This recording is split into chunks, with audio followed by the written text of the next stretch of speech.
I'm Jarita Holbrook. I'm a physics professor in South Africa. I live in Cape Town, South Africa. My university is University of the Western Cape. I've been there for 3 years. I'm actually American. People get confused, but I'm actually American. I've only lived in South Africa for 3 years. Okay, so what do I have in my suitcase for you guys today? I have a lot of food allergies, so often I have food in my suitcase. So I have some lovely smoked salmon and some gluten-free bread. Then I run. My number one exercising of choice is running, so I have my sneakers are in here. So put those there.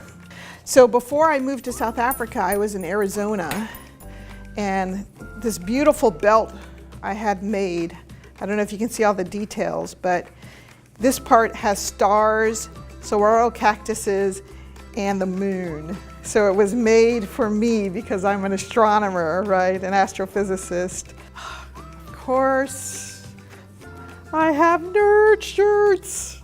Lots of nerd shirts, yes. New Mexico, because in addition to being an astrophysicist, I'm a documentary filmmaker. And last week I was in New Mexico showing one of my films at a film festival. And so this is one of the film festival shirts. I think the most unusual thing that I carry is I always carry a set of binoculars.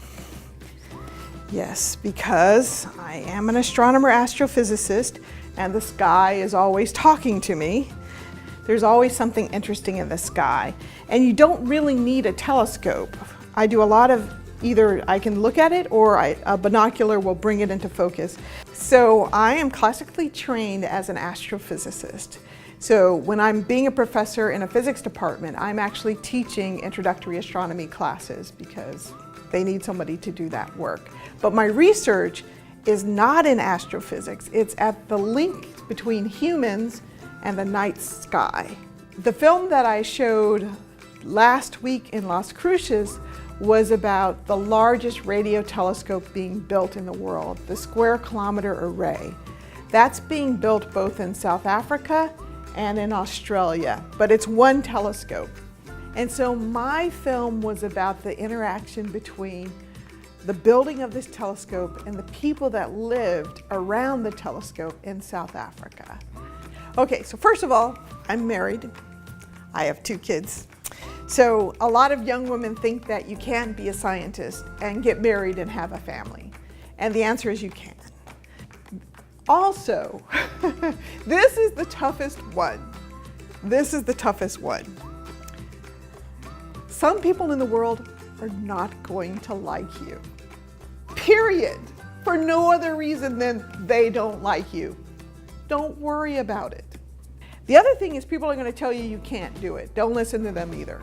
Just do it. The proof is in the pudding, right? Persevere, get those degrees, get your work done, go out in the world, show them that you're smarty pants. It's okay.